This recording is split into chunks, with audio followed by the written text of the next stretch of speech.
എത്ര സാമർഥ്യം നിങ്ങൾക്കുണ്ടായാൽ പോലും, ബുദ്ധിപരമായ എത്ര സാമർഥ്യം, അതല്ലെങ്കിൽ വിദ്യാഭ്യാസപരമായ എത്ര യോഗ്യത ഉണ്ടെങ്കിൽ പോലും ക്യാരക്ടർ, അതല്ലെങ്കിൽ സ്വഭാവം എന്ന് പറയുന്നത് ചില മനുഷ്യത്വപരമായ മൂല്യങ്ങളോട് ചേർന്ന് നിൽക്കുന്ന വ്യക്തിയെ സൂചിപ്പിക്കുന്ന ഘടകങ്ങളാണ്.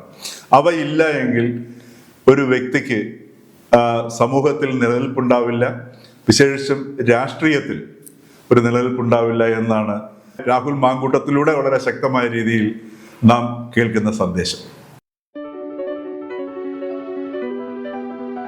നമസ്കാരം. നമ്മളിപ്പോൾ കടന്നു പോകുന്നത് ഏത് കാലഘട്ടമാണെന്ന് എല്ലാവർക്കും അറിയാം. കാരണം ലോകം സുതാര്യമായിരിക്കുന്നു.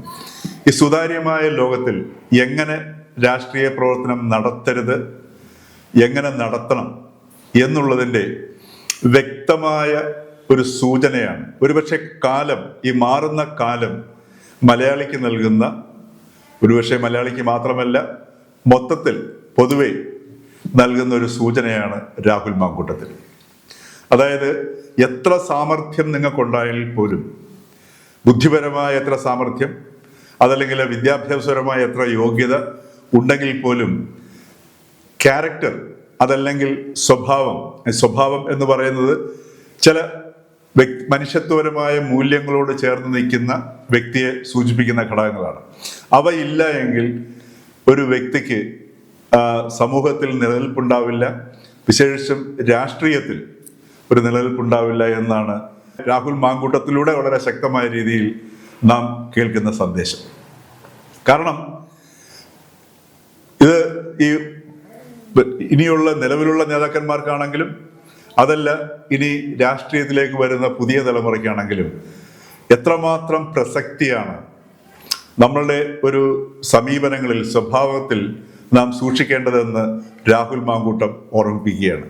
കാരണം നമ്മൾ ഏത് രീതിയിൽ പ്രവർത്തിച്ചു കഴിഞ്ഞാലും വളരെ ശ്രദ്ധയോടുകൂടി ഒരു വ്യക്തി ആദ്യം സ്വയം ക്രമപ്പെടുത്തിയില്ല എങ്കിൽ ഒരു വ്യക്തിക്ക് വരുംകാല രാഷ്ട്രീയത്തിൽ നിലനിൽപ്പുണ്ടാവില്ല.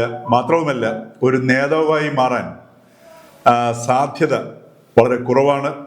അഥവാ ഏതെങ്കിലും രീതിയിൽ നേതൃത്വ സ്ഥാനങ്ങളിലേക്കോ എത്തിപ്പെട്ടാൽ പോലും അത് എപ്പോഴും നിരീക്ഷണത്തിലാണെന്നും ഏതെങ്കിലും കാരണവശാൽ എന്തെങ്കിലും നമ്മളുടെ വ്യക്തിത്വത്തിൻ്റെ ഒരു ഭാവം മറച്ചു പിടിക്കാൻ ശ്രമിക്കുകയാണെന്നുണ്ടെങ്കിൽ അത് അധികം താമസിയാതെ തന്നെ പുറത്തു വരും എന്നുള്ളതും രാഹുൽ മാങ്കൂട്ടത്തിൽ കാണിച്ചിരുന്നു. കാരണം രാഹുൽ മാങ്കൂട്ടത്തിൽ ആദ്യമൊക്കെ ഈ ടെലിവിഷൻ ചർച്ചയിൽ വന്നിരിക്കുമ്പോൾ അദ്ദേഹത്തിൻ്റെ വിദ്യാഭ്യാസത്തിനോട് ചേർന്ന രീതിയിലുള്ള വളരെ പുരോഗമനപരമായിട്ടുള്ള, വളരെ സഭ്യമായ, സാംസ്കാരികമായ എല്ലാ ഔന്നത്യങ്ങളും ഉയർത്തിപ്പിടിക്കുന്ന രീതിയിലുള്ള ഭാഷണ ശൈലിയും പ്രതികരണങ്ങളുമായിരുന്നു.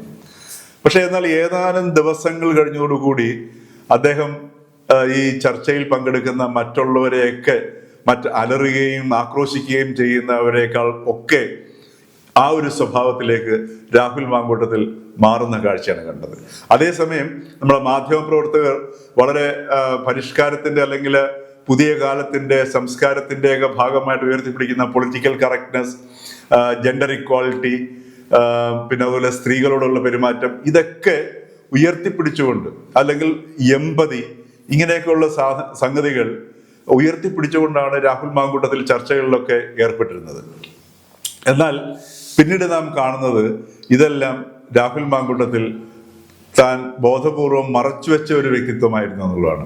അത് അദ്ദേഹത്തിന്റെ ഈ പെൺവിഷയത്തിൽ അദ്ദേഹം ഉൾപ്പെടുന്നതിന് മുൻപ് തന്നെ അദ്ദേഹത്തിന്റെ പെരുമാറ്റത്തിൽ വളരെ വ്യക്തമായിരുന്നു. കാരണം മാധ്യമപ്രവർത്തകരോടൊക്കെ സംസാരിക്കുമ്പോൾ എപ്പോഴും താനൊരു കേമനാണെന്നും തനിക്ക് മാധ്യമപ്രവർത്തനത്തെക്കുറിച്ചും അതിൻ്റെ എത്തിക്സിനെ കുറിച്ചും അതിൻ്റെ എല്ലാ വശങ്ങളെക്കുറിച്ചും അറിയാമെന്നുള്ള ധാരണയിൽ നിന്നുകൊണ്ട് അദ്ദേഹം പറയും, എനിക്ക് മാധ്യമപ്രവർത്തനം അറിയില്ല, അതുകൊണ്ട് ഞാൻ പഠിപ്പിക്കാൻ ആളല്ല, ഞാൻ പഠിപ്പിക്കുകയാണെന്ന് വിചാരിക്കരുത് എന്ന് പറഞ്ഞിട്ട് പിന്നീട് അദ്ദേഹം ഈ മാധ്യമപ്രവർത്തകർക്ക് ഒരു ട്യൂഷൻ എടുക്കുന്ന രീതിയിലായിരുന്നു സംസാരിച്ചുകൊണ്ടിരുന്നത്. അതിൽ നിന്ന് തന്നെ അദ്ദേഹത്തിന്റെ ഈ മറ്റുള്ളവരോടുള്ള പെരുമാറ്റത്തിൽ പാലിക്കേണ്ട ചില മര്യാദകൾ, അതേപോലെ തന്നെ ഒരു മാധ്യമങ്ങളോട് സംസാരിക്കുമ്പോൾ തൻ്റെ ഉള്ളിലുള്ളത് പറയാനാണ്, റിവീൽ ചെയ്യാനാണ് താൻ സംസാരിക്കേണ്ടത്, മറിച്ച് കൺസീൽ ചെയ്യാനല്ല, അതായത് മറച്ചു വെക്കാനല്ല സംസാരിക്കേണ്ടത് എന്ന ഒരു മിനിമം, അതല്ലെങ്കിൽ ഏറ്റവും കുറഞ്ഞ ഒരു സംവേദന മൂല്യം അല്ലെങ്കിൽ ആ ഒരു സംഗതി പോലും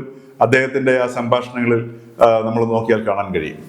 അപ്പൊ ഈ രീതിയിൽ നമ്മളുടെ മുമ്പിൽ രാഹുൽ മാങ്കൂട്ടത്തിൽ വളരെ ശക്തവും ഉച്ചത്തിലും പറയുകയാണ് എങ്ങനെയായിരിക്കണം ഒരു രാഷ്ട്രീയ നേതാവ് പെരുമാറാൻ പാടില്ലാത്തത് എന്നാണ് കാണിച്ചു തന്നിരിക്കുന്നത്. അതേപോലെ തന്നെ ഇനി വരും കാലങ്ങളിൽ എത്ര തന്നെ നിങ്ങൾക്ക് മികവുണ്ടെങ്കിൽ പോലും ഏതെങ്കിലും ചില മൂല്യങ്ങളോട് ചേർന്ന് നിൽക്കാതെ ഒരു രാഷ്ട്രീയ പ്രസ്ഥാനത്തിൽ നിൽക്കാൻ പാടില്ല എന്നുള്ളതും ഇത് വ്യക്തമാക്കുന്നു.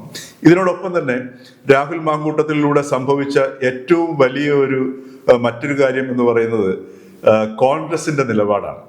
അത് യഥാർത്ഥത്തിൽ എല്ലാ രാഷ്ട്രീയ പാർട്ടികളുടെയും കണ്ണു തുറപ്പിക്കേണ്ട ഒരു സംഗതിയാണ്. കാരണം ഒരു പക്ഷേങ്കിൽ എനിക്ക് തോന്നുന്നില്ല സ്വതന്ത്ര ഇന്ത്യയിൽ ഇത്തരത്തിലൊരു നടപടി ഇതിനു മുമ്പ് കോൺഗ്രസ് പാർട്ടിയോ അതല്ലെങ്കിൽ മറ്റേതെങ്കിലും പാർട്ടികളോ എടുത്തിട്ടുണ്ടോ എന്നുള്ള കാര്യം സംശയമാണ്. കാരണം പ്രതിപക്ഷ നേതാവ് വി.ഡി. സതീശൻ പറയുകയുണ്ടായി അദ്ദേഹത്തിന്റെ പാർട്ടിയിൽ നിന്നും ഈ പെൺവിഷയം അല്ലെങ്കിൽ പരാതി ഉണ്ടായതിന് തുടർന്നിട്ട് പാർട്ടിയിൽ നിന്നും രാഹുൽ മാങ്കൂട്ടത്തിനെ സസ്പെൻഡ് ചെയ്തത് വി.ഡി. സതീശന്റെ ബോധ്യത്തിൽ നിന്നാണെന്നാണ് പറയുന്നത്. അവിടെയാണ് ഒരു പുതിയ മൂല്യ വ്യവസ്ഥിതിക്ക് യഥാർത്ഥത്തിൽ തുടക്കം കുറിച്ചിരിക്കുന്നത്.